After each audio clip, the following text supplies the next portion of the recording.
Assalamu alaikum, урматтуу красавчиктер, урматтуу подписчиктер. Көптөн бери гитара жок, ырда разбор болбой калды эле. Мынакей гитара алып келдим. Жакшыраак ырда чыкты. Ушу Нурмат Садыров жана Баястандын Табышмак суу деген ырдын типа разбор кылайын. Ырдын аранжировкасы өтө жакшыраак, мындай мощный экен. Ошондуктан бир аз кыйыныраак болот жана бөлүп жакшыраак кылып көрсөтүп беришке аракет кылайын, урматтуу достор. Ыр өзү 4 аккордтон турат, бирок ошо терип жеткен жерлери бир аз кыйыныраак жана бас ушу оң кол менен четкен жагын кыскасы бир аз кыйыныраак экен, көрсөтүп беришке аракет кылайын. Мына каподастрды алып коюп деле чертсе болот, албай чертсе деле болот. Мисалы, мындай каподастр жок болсо, мындай кылып чертилет. Мына биринчи аккорд мындай болсо. Ал эми каподастр турса, мына жерден көбү сурайт, ушу билгендер болушу мүмкүн, бирок билбегендер сурай берет, каподастр кайсы жерге коюлуш керек деп. Ал өзүңүзгө удобный болгон жерге коюлуш керек. Кыскасы, жана ырга түшүш үчүн коюлуш керек. Бул жерде азыр ырга түшүш үчүн ушу жерге коюш керек болуп жатат. Бирок бул это не значит, что силер дагы ушу үчүнчүгө коюшуңар керек. Ол мына настрой, кандай настройлонгонуна зависить этет, короче. 4 аккордтон турат, урматтуу достор. Ошо аккордторду көрсөтүп кетсем, мына биринчи аккорд, мына биринчи кыл, экинчи кыл, үчүнчү кыл.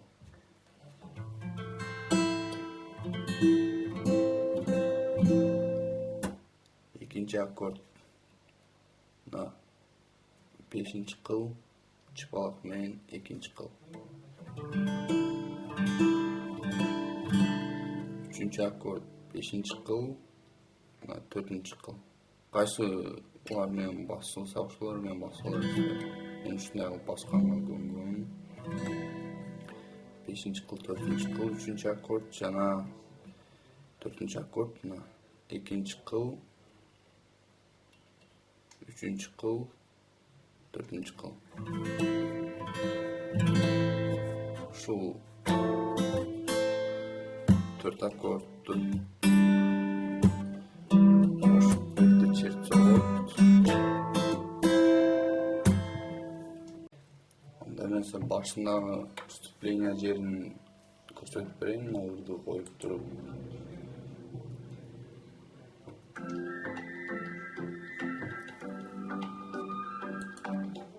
Ушу жерин, бул мына, если каподастр мына жерге коюлган болсо, ошодон баштап мына 1,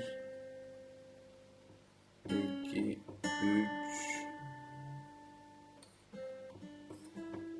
Кыскасы мына жерге коюш керек да, мына каподастрдан 1, 2, 3, 4, 5.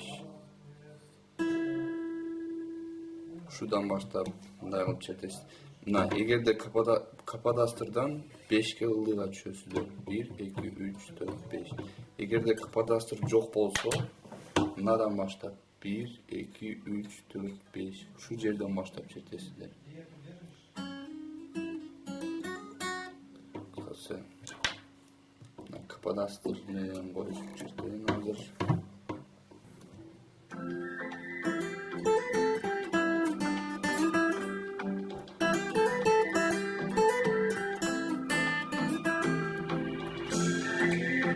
Жерде гитарадан башка дагы звуктар болгон үчүн гитара жалгыз чертсе бир аз болбой калат, мындай жакшыраак болбой калышы мүмкүн, бирок дагы деле көрсөтүп берейин. Мына каподастрдан 5ке ылдыйга жана мына экинчи кыл менен. Экинчи кыл менен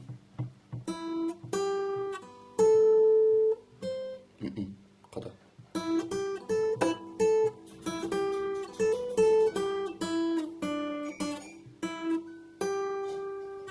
Мен мындай деп 2 жол чертпей, мынаны десе да болот да, мына. Звук өзгөрөт. Мындай.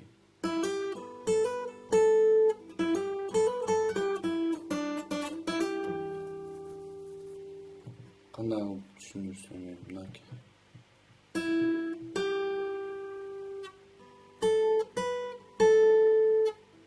Себеби кол үлгүрбөй калышы мүмкүн, өтө тез чертиш керек экен.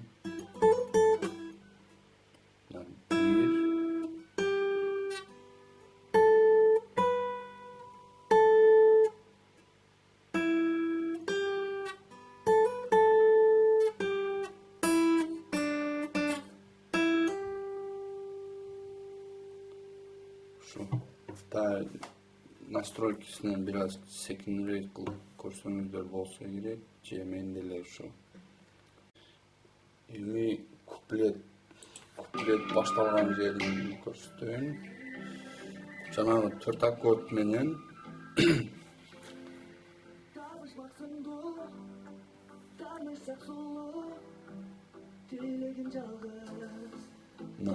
мисалы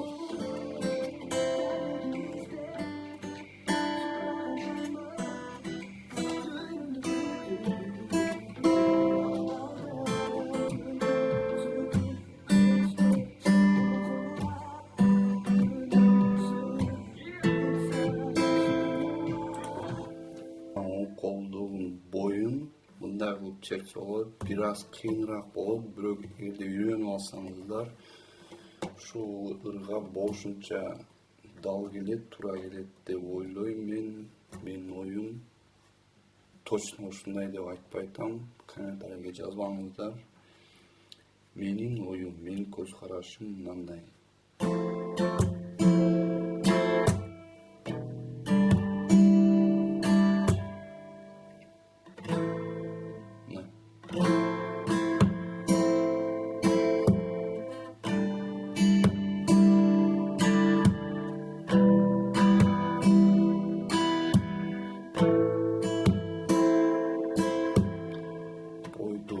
Бойду жакшыраак көңүл буруңуздар. Ылдый өдө бир удар 2 жолу кайталайт экен. Көрдүңүздөр да, оңой эле.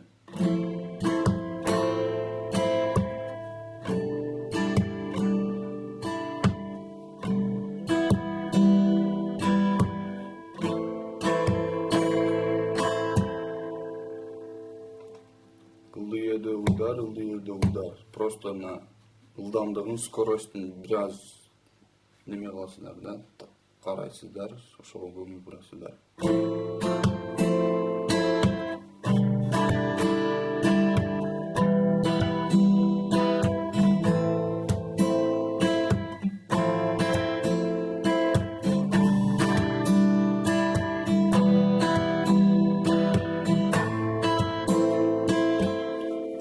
Туура келет, урматтуу достор. Азыр ырды коюп туруп башынан бир аз көрсөтүп берейин.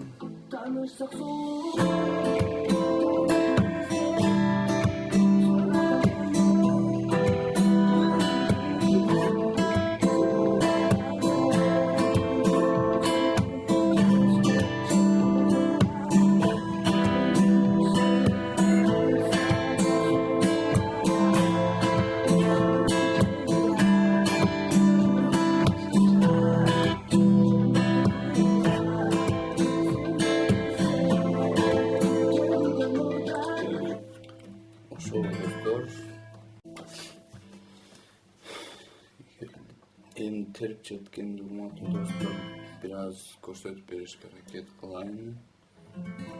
Ушу биринчи аккордду алабыз дагы, жанагы экинчи, үчүнчү кылды 3 жолу кылып туруп, пустой биринчи кылды, экинчи кыл,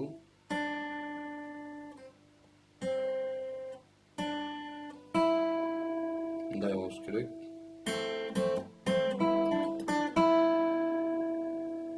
Ушундай тез кыласыздар да.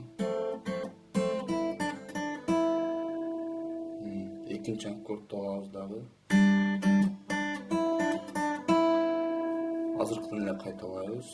Үчүнчү аккорддон кийин өзгөрөт.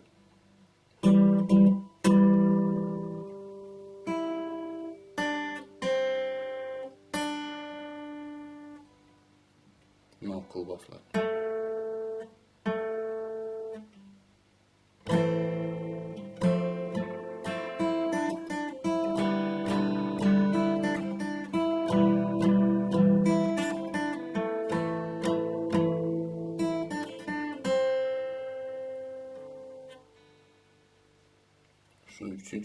üçüncü akkorttan keyin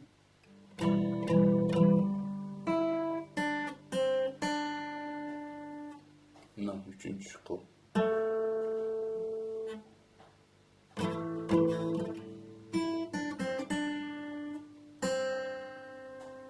janagında mынау менен токтогон болсо эми ушул менен токтойт экен. Төртүнчү аккордду басып туруп ошо менен токтоп коесуздар.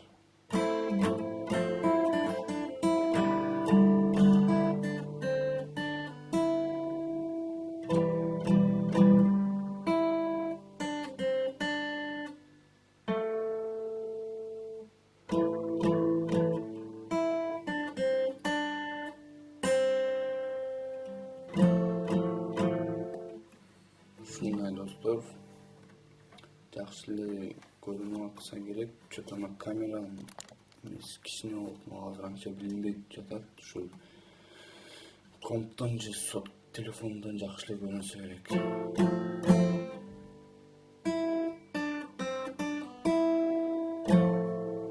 Биринчи аккорд дагы бир жолу.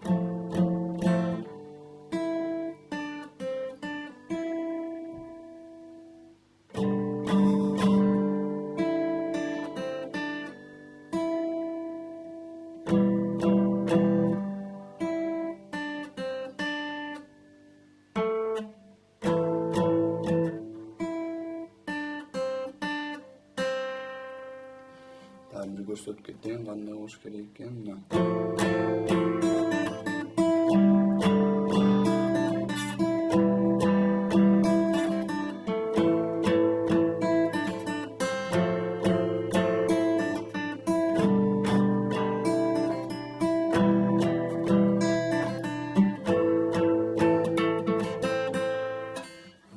Ушундай достор, бул эсли ушу эгерде ырдабай чертсеңиздер, ушундай чертсеңиздер окшошот.